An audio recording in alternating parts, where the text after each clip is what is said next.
Welcome to Shatter. Help me reach 5,000 subscribers. Support the video with a like and leave your thoughts in the comments.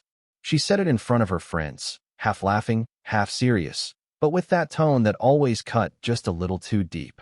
You should try dating my sister. You're both so boring together. Everyone laughed. Even her. I didn't. I just looked at her and said quietly, "Interesting idea." The room went silent for a moment, but she brushed it off like she always did, turning everything into a performance. That night, while she scrolled YouTube TV on the couch, lost in another stream about marketing trends, I stepped outside and called her sister, Emma. I told her exactly what was said. I didn't expect anything from that call, just clarity. But the way Emma paused, it was the first real silence I'd felt in months. My fiancée, Brooke, was an event marketer. She thrived on attention, the kind that burns out fast. Always on her phone, always running late, always needing noise. I worked in urban planning, order, structure, long-term vision. Our lives used to fit like a blueprint. Lately, it felt like I was watching a city crumble from within. The first real crack showed up as a receipt. Chipotle. Lunch for two. On a day she claimed she had back-to-back meetings. I didn't confront her. I just folded the receipt and put it in my Subaru's glove compartment. Proof, not emotion. Later, I'd see more Safeway runs that didn't add up, late-night DoorDash deliveries she swore were for the team. Brooke didn't cheat out of love or passion. She did it for power, for the reaction. She wanted me to flinch, to break pattern. Instead, I went quiet. My silence wasn't surrender, it was strategy. A week after that phone call, Emma and I met for coffee. No flirting, no plan. Just two people comparing the wreckage left by the same person's chaos. By the time we finished, I realized something simple. Brooke wasn't testing me anymore. She was teaching me how to disappear without leaving. That night, she came home in a new Zara dress, smelling like someone else's cologne. She smiled, waiting for me to ask. I didn't. I just nodded and went back to drafting a map of a city I no longer wanted to live in. It started with the smallest shifts. Brooke began staying later at work, claiming new clients, new projects, new reasons to be unreachable. I used to wait up, but not anymore. The house had become an echo chamber, her voice bouncing off walls that no longer listened. I'd sit by the kitchen window with my laptop, reviewing city zoning maps, while her messages came in hours apart, always ending with the same line, "Don't wait up." So I stopped. She underestimated silence. It doesn't explode, it corrodes. Slowly, precisely. I never confronted her, but I began taking notes, mentally logging patterns the way I would study a city's failing infrastructure. Chipotle receipts on random Tuesdays. A Safeway run that lasted 2 hours, when the store was 15 minutes away. New clothes from Zara she claimed were work essentials. I knew what it meant. She wanted to feel seen again, even if it was through someone who didn't deserve her attention. Her colleague, Ryan, was the kind of man she used to roll her eyes at. Impulsive, messy, always too loud in meetings. She once told me he was the office clown, incapable of focus. So when she started quoting his jokes at home, I knew. Not because of the words, but because she suddenly laughed again. Just not with me. I didn't tell anyone. I didn't even change my routine. Every morning, I drove my Subaru to work, calm and deliberate, like nothing had changed. But inside, something had. I wasn't angry. I was done being predictable. She wanted reaction. I gave her reflection. The night everything truly shifted, she came home humming. She placed her phone face down on the table, a habit she'd never had before, and said, "Ryan thinks we should host the next campaign launch at that rooftop bar you like." She was testing me, waiting for a crack. I just smiled and said it sounded smart. That single, measured response disarmed her more than any argument could. She thought she was still controlling the game. What she didn't know was that I'd already stopped playing. I never planned to gather proof. It just started collecting itself, like debris after a storm. One evening, while she showered, her phone lit up on the counter. I didn't touch it. I didn't have to. The preview was enough. A message from Ryan. Still thinking about that parking lot. My pulse didn't rise. I just watched the screen fade to black and felt something inside me do the same. From that night on, I observed. Not with jealousy, but with detachment. I noticed the times she said team dinner and came home smelling like someone else's cologne. The times she claimed to be working late but ordered DoorDash at 10 p.m. to an address near her office. I logged everything quietly, methodically, like mapping erosion. She had built her power on my predictability, but now I was no longer giving her the reaction she craved. At work, my focus sharpened. I started staying later, too, but not to match her game. I was rebuilding myself, piece by piece, while she was losing shape. My coworkers noticed, asked if something was different. I said nothing, but I'd stopped wearing my engagement ring. That silence said enough. One Saturday, she came home in another Zara dress, pretending to be tired from an event. Her laughter was offbeat, her eyes restless. She asked if I wanted to order something from Chipotle. I told her I'd already eaten. She blinked, surprised that I wasn't waiting on her rhythm anymore. That was the first fracture in her control, barely visible, but real. The next morning, I opened my laptop and backed up every message, every receipt, every calendar entry. Not to expose her, but to close the book properly. She thought I was still inside her story, but I was already outlining a new one where my silence wasn't submission, but precision. That afternoon, I turned off my phone for the first time in months. The quiet was clean, and for the first time since she started lying, I realized how peaceful life could be when you stop explaining yourself to people who already decided not to listen. The night I disappeared didn't start like a plan. It started like a pause. She was getting ready for another networking dinner, the kind that ended with her phone on silent and her smile rehearsed. I watched her slip on her heels, glance at her reflection, and for a moment, I almost asked her to stay. Then I caught myself. That version of me, the one who begged for scraps of honesty, was gone. While she was out, I packed a few essentials. Laptop, clothes, my watch. I left the rest untouched. No confrontation, no goodbye. Just a quiet subtraction. I drove my Subaru out of the city, letting the road erase the noise. No destination, just distance. The air felt different outside her orbit, clear, unfiltered. By the time she came home, I was gone. No note, no message, not even a missed call. My location was off. My credit cards were silent. She tried calling at 1:12 a.m., then again at 3:47. Her voice messages came in waves, confusion first, then irritation, then something close to fear. I didn't listen. For 2 days, I stayed off-grid, renting a small place near the coast. The kind of space where silence hums louder than traffic. I didn't tell anyone. I just worked remotely, logged into meetings, nodded, and logged out. The world kept moving, but my life finally stood still. I imagined her pacing our apartment, checking Safeway bags in the trash, scanning for signs that made sense. But there weren't any. Because this wasn't revenge, it was redirection. I wasn't punishing her. I was protecting myself from the gravity of someone who only felt alive when she was pulling others down. When I finally checked my messages, there were 23 missed calls, 8 from her sister, Emma. The last one said, "She doesn't understand what's happening." I smiled. That was the point. For once, she was the one looking for answers in the silence. Ryan's name finally appeared where I expected it, on a social media tag. A rooftop photo from the same bar she once said she hated. Brooke was in the corner of the frame, pretending not to notice the camera, holding a drink she never ordered before. The caption read, "Great night with the best team." I didn't save it. I didn't need to. Some evidence burns itself into memory without effort.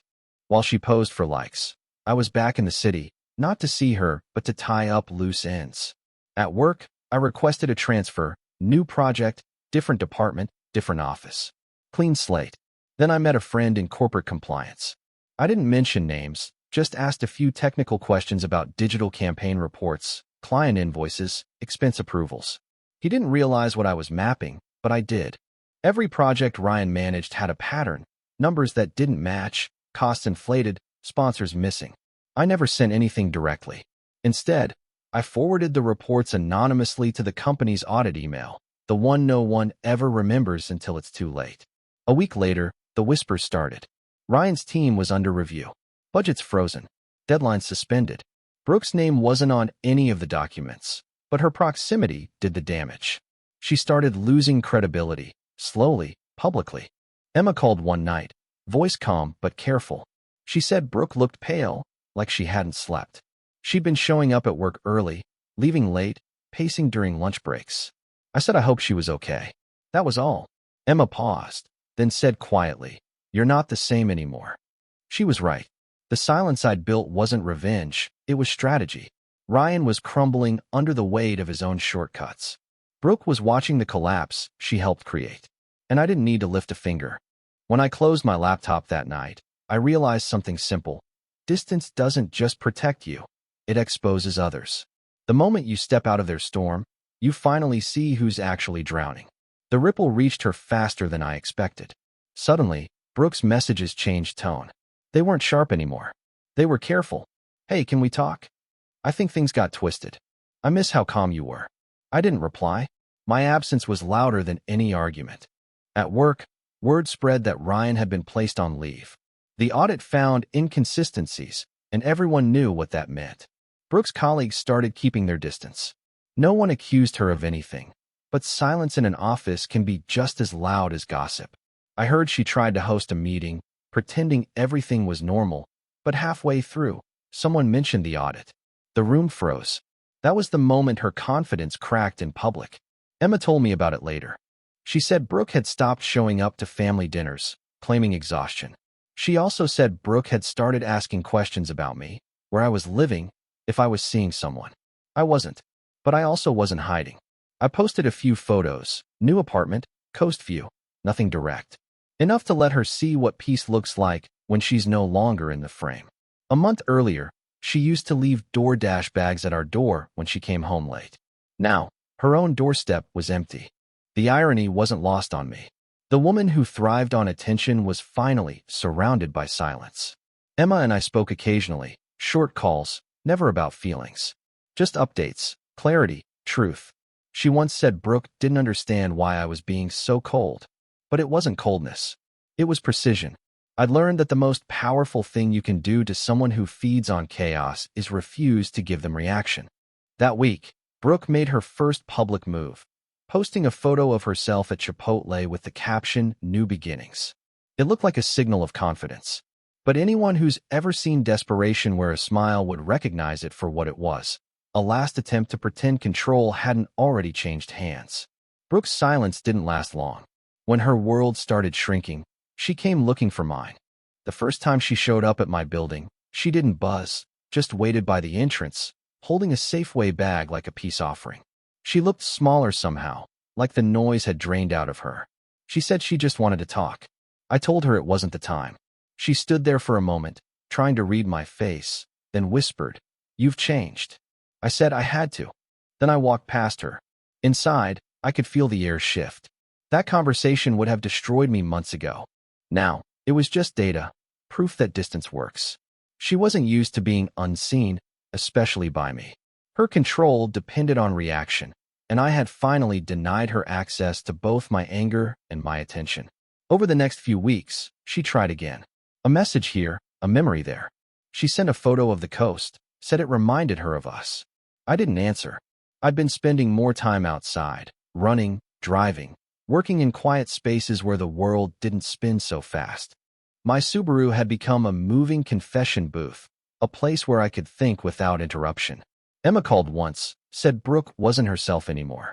She'd stopped going out, stopped posting, stopped pretending. Her colleagues avoided her. Even Ryan had vanished. Rumor was he'd moved to another city. The performance was over, and all she had left was the echo of the audience she'd once controlled.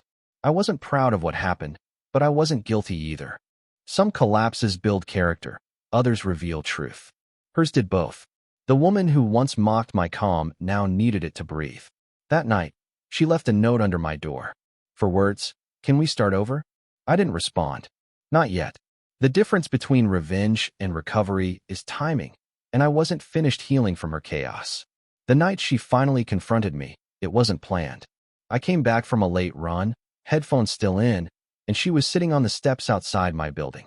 No makeup, no defense, just exhaustion. She said she'd been waiting an hour. I stood there, unsure whether to speak or just keep walking.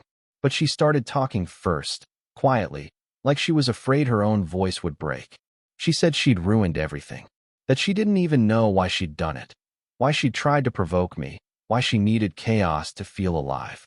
She said she thought my silence meant indifference, that I didn't care enough to fight for her. I didn't interrupt. I let her speak until the words ran out. Then she asked if there was someone else. I said no. She nodded, almost relieved, but also ashamed. For the first time, I saw her without the performance. No filters, no audience. Just a person staring at the wreckage she built with her own hands. I didn't feel anger or pity, just distance. She asked what I wanted from her, and I said, nothing. That word landed harder than any argument could. She looked down, then said she missed the way I used to look at her. I told her that version of me doesn't exist anymore. The silence that followed was heavy, almost sacred. She waited for me to say something kind, something that would open the door back up. I didn't. I told her she should go home. When she finally walked away, I realized how strange peace can feel when you've been living in noise for too long. It doesn't celebrate or announce itself. It just sits quietly, waiting to see if you'll protect it. That night, I deleted her number. Not out of spite, but clarity. I'd forgiven her, but that didn't mean she still had access. Forgiveness is freedom. Access is earned. After that night, she stopped reaching out. At least directly. But people talk, and silence leaves space for echoes. I heard she quit her job a week after Ryan's departure. Apparently, her confidence collapsed with his reputation. The marketing firm didn't fire her. They just stopped inviting her to things. In that world, exile doesn't need an announcement. It's delivered through absence. Emma told me Brooke moved into a smaller apartment across town. She'd started therapy, avoided social events, stopped posting online. The girl who once lived through screens had finally met reality face to face, and it didn't blink. Sometimes I caught myself remembering the early days. Grocery runs to Safeway, late dinners at Chipotle, laughter that felt simple before it became staged. But memory has a cruel habit of polishing what no longer fits. I'd remind myself that peace had a higher price than nostalgia. Work was steady again. I'd been promoted quietly, assigned to lead a new urban renewal project. My coworkers said I seemed different, calmer, more focused. They didn't know that focus was built from loss. When you rebuild from ashes, you learn how to design foundations that never depend on someone else's approval. One evening, I passed by Zara on my way home and saw a dress in the window, the same one she wore the night I realized who she really was. I didn't feel bitterness, just closure. Some people teach you how to love better. Others teach you where not to place your trust. She did both. Weeks later, Emma invited me to brunch with their family. She said Brooke would be there. I hesitated, then agreed. Not to revisit anything, but to end it properly. The morning of the brunch, I felt calm. My story wasn't about revenge anymore. It was about returning to the same place that once broke me, just to prove I could walk through it without bleeding. The restaurant was one of those quiet suburban places where nothing dramatic is supposed to happen. Light music, slow service, and people pretending to be fine. I arrived early, ordered black coffee, and waited. When Brooke walked in, the room seemed to hold its breath. She wasn't wearing her usual performance. No bright colors, no forced smile. Just stillness.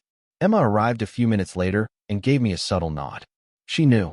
We'd agreed to say it together, cleanly, without theatrics. When everyone settled, Brooke tried to speak first. Her voice shook a little as she thanked everyone for coming. Then I said it, simply, quietly. Emma and I have been seeing each other. The words didn't echo. They just existed. Honest, steady, real. Brooke froze. No anger, no scene, just silence. Her fork slipped against the plate, and she looked at Emma, then at me. I didn't explain. There was nothing to justify. 1 month earlier, she told me to try dating her sister. I just took her at her word. For a moment, no one spoke. The air felt like glass, fragile, sharp, beautiful in its clarity. Then Emma reached for my hand, not out of defiance but peace. Brooke looked at us like someone who'd just realized the game was over and didn't know when she'd lost. We finished brunch quietly. No shouting, no blame. When I stood to leave, Brooke whispered that she never thought I'd actually do it. I told her, "You taught me how to stop showing up where I'm not respected." Then I walked out. Outside, the sun was brighter than it should have been. My Subaru was parked under a tree, steady, waiting. I looked back once, not at her, but at the doorway where everything had ended months ago. Some endings burn, others dissolve. This one was just quiet. And in that quiet, I finally understood something I'd spent years ignoring. Sometimes peace isn't found in fixing what's broken. It's found in Walking Away Before You Break Two. Drop it in the comments. Hit subscribe. This is where we talk about what doesn't get forgiven.